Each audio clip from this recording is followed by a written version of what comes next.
आज का हमारा लेक्चर है बैलेंस ऑफ पेमेंट्स पर। बैलेंस ऑफ पेमेंट एक अकाउंटिंग स्टेटमेंट होती है जो हर वो कंट्री तैयार करती है जो इंटरनेशनल ट्रेड, इंटरनेशनल इन्वेस्टमेंट या इंटरनेशनल ट्रांजैक्शंस करती है।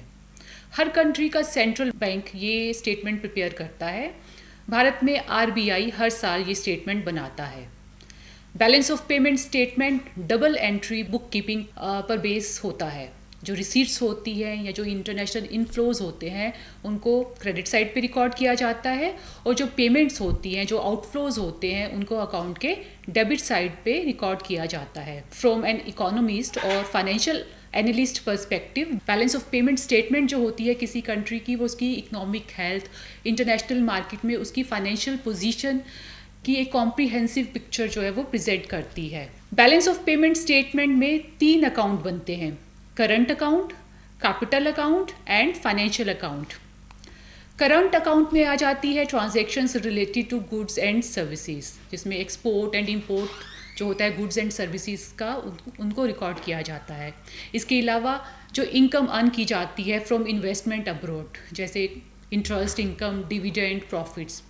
यूनिलेटरल ट्रांसफर्स जो होती है, they are one way transfers which are not made in exchange of goods and services. So unilateral transfers में आ जाती है जो ग्रांट्स और लोन जो एक कंट्री दूसरी कंट्री को देती है फॉर ह्यूमैनिटेरियन और डेवलपमेंट पर्पसेस। इसके अलावा जब कोई पर्सन बाहर किसी कंट्री में जाता है, वहाँ जॉब करता है और वहाँ से अपनी सैलरी दूसरी कंट्री में अपनी फैमिली को ट्रांसफ़र करता है, तो that also come under the unilateral transverse.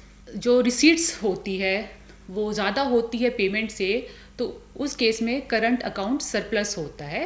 But जब पेमेंट साइड ज़्यादा होती है रिसीट से, तो उस केस में करंट अकाउंट डेफिसिट्स होता है। जो करंट अकाउंट सरप्लस होता है वो फॉरेन एक्सचेंज रिजर्व्स जो है उसको बढ़ाता है। सो इस तरह से इकोनॉमिक ग्रोथ में वो जो है कंट्रीब्यूट करता है। बट जब करंट अकाउंट डेफिसिट होता है तो उसको कंपनसेट किया जाता है फॉरेन एक्सचेंज रिजर्व से। तो इस तरह से जो बोरोइंग्स बढ़ती है देश की, उसकी सेविंग्स रिड्यूस होती है, और इस तरह से इन्फ्लेशन जो है कंट्री का वो बढ़ता है। अगला जो अकाउंट है वो है capital account. So capital account में जो ट्रांजैक्शंस जो रिलेटेड होती है transfer of assets, both tangible and intangible, उनको रिकॉर्ड किया जाता है। सो टेंजिबल में जैसे आ जाता है transfer of ownership of assets like land and property, और इनटेंजिबल में आ जाती है पेटेंट्स एंड कॉपीराइट्स, उनका एक्विजिशन, उनका डिस्पोजल। सो जो कैपिटल अकाउंट होता है that is typically smaller than current or financial accounts and often show smaller surplus or deficit. अगला जो अकाउंट बनता है वो है financial account. So financial account में आ जाती है international transactions related to financial assets and liabilities. So इसमें आता है foreign direct investment, portfolio investment, other investments में आ जाते हैं loan, deposits and financial assets. इसके अलावा जो चेंजेस आते हैं फॉरेन एक्सचेंज रिजर्व्स में, फॉरेन एक्सचेंज अगर करंट अकाउंट सरप्लस है तो फॉरेन एक्सचेंज रिजर्व को बढ़ाएगा, अगर करंट अकाउंट डेफिसिट आता है तो वो फॉरेन एक्सचेंज रिजर्व को कम करता है। तो फॉरेन एक्सचेंज रिजर्व कंपोनेंट जो होता है वो भी फाइनेंशियल अकाउंट में आता है। सो financial account reflects how a country finances its current account deficit और सरप्लस।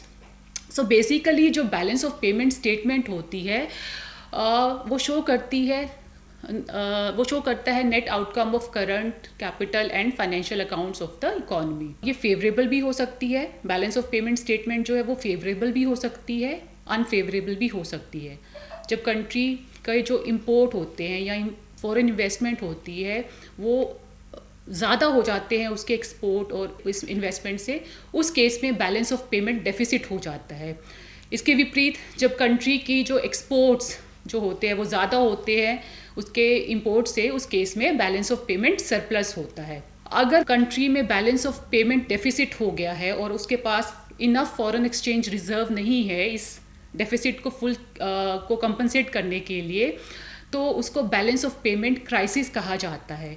इस केस में जो कंट्रीज़ होती है वो बाहर की कंट्री, दूसरी कंट्रीज़ या जो इंटरनेशनल ऑर्गेनाइजेशंस होती है जैसे IMF हो गया, उनसे लोन लेती है।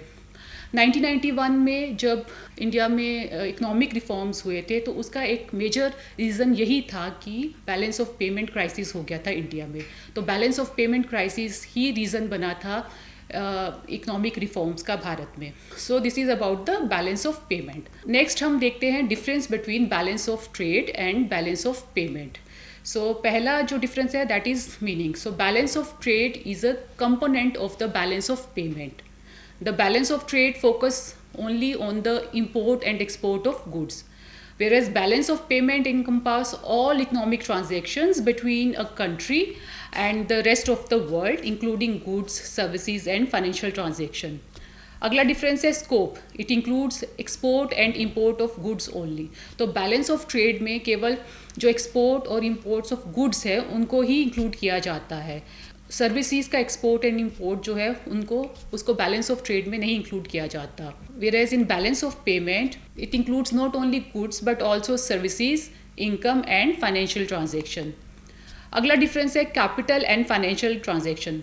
Balance of trade doesn't record capital nature transactions, whereas balance of payment record capital, financial nature transactions also. Then है फेवरेबल बैलेंस ऑफ पेमेंट और बैलेंस ऑफ ट्रेड. जब एक्सपोर्ट जो होते हैं गुड्स के वो ज़्यादा होते हैं इंपोर्ट से, उस केस में बैलेंस ऑफ ट्रेड जो है वो फेवरेबल होता है.